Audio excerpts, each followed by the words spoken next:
अल्लाह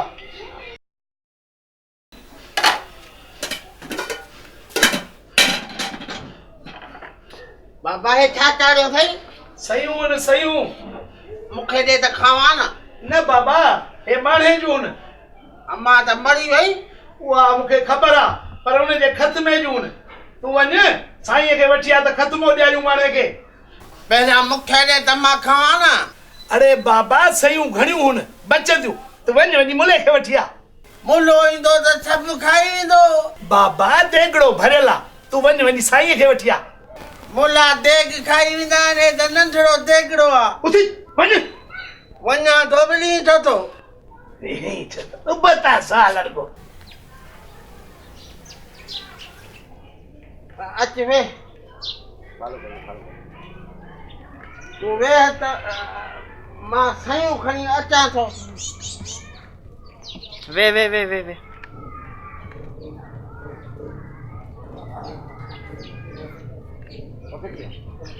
कड्डे कड्डे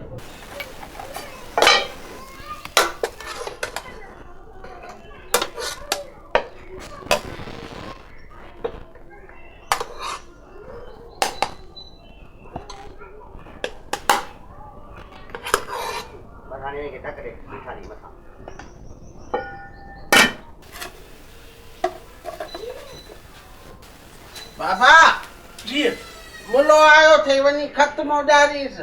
अरे बाबा मूंखे गोॾनि में सूर आहे अचे हे तूं वठ वञी तूं ख़त्मो ॾियारीसि। मूंखे त ख़त्मो ॾियारण ई कोन ईंदो आहे। बाबा सवली ॻाल्हि आहे जीअं मुलो चवे तीअं तूं चइजांइ। अचे हे वठ माना जीअं मुलो चए ईअं चवां? हा बाबा हा जीअं मुलो चवे तीअं चइजांइ। जीअं मुलो चए ईअं चवां? हा सम्झी वियो ॻाल्हि खे।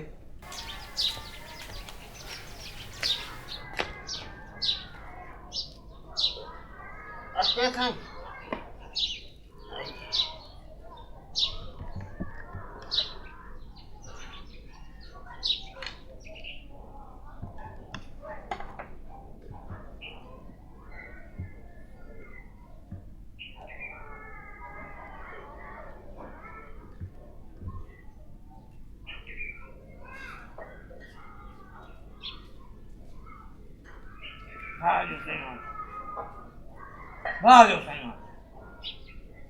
अम्मा जे खत में जूं। हाँ बाबा हाणे कयूं रखां थो घर कयूं ख़त्मो ॾियूं था ठीकु आहे न।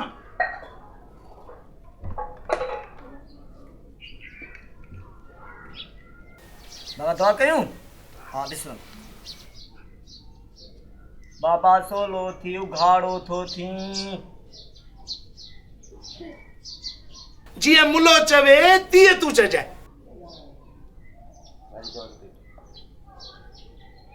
अरे बाबा तो साया सोलो थी उघाड़ो थो थी बाबा उघाड़ो थो थी। अरे बाबा तोसां सोलो थी उघाड़ो थो थी उघाड़ो थो थी। अरे निभागा उघाड़ो थो थी। अरे निभागा उघाड़ो थो थी। मां तो साया समझी नथो। अरे बाबा सोलो थी उघाड़ो थो थी। अरे मां तोसां उघाड़ो थो थी। अरे थोका उघाड़ो थो थी सोलो थी। अरे थोका उघाड़ो थो थी। अरे बाबा मां तोसां उघाड़ो थो थी। अरे बाबा मां तोसां उघाड़ो थो थी। सोलो चलो तो थी। सोलो तो न तो थी। अरे मां तो के हाँ सोलो थी उघाड़ो तो थी। अरे मां तो के सोलो थी उघाड़ो तो थी। इन्हें कौन समझ दे थोका? ये कौन समझ दे थोका? सफा को थोको ही। सफा को थोको ही। अरे बाबा सोलो थी। अरे बाबा सोलो थी। तू कौन समझने हो थोका? अरे तू कौन समझने थोका?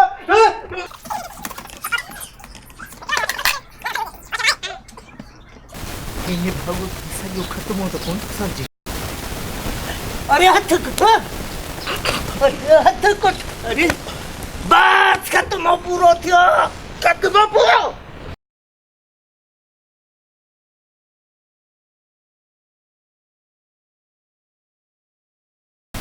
वाह जो मुलाक़ात को ख़त्म थोड़ी एरा ख़त्म न रखई तो पोइ केर पंहिंजी अम्मा खे ख़त्म ॾियारींदो।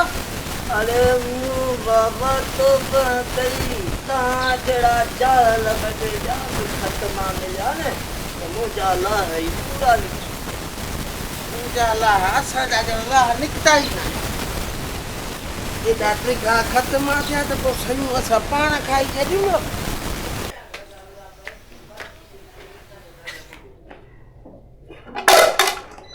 वाह जो ख़त्म हुआ छा थियो पूरो कलाक मुल्लो मां विया पोइ वञी ख़त्म पूरो थियो आहे छा मुल्ले खे कुटको ॾिनी छा मूंसां वरी घटि कई छा इन खां त मां दोज़ख में चङी आहियां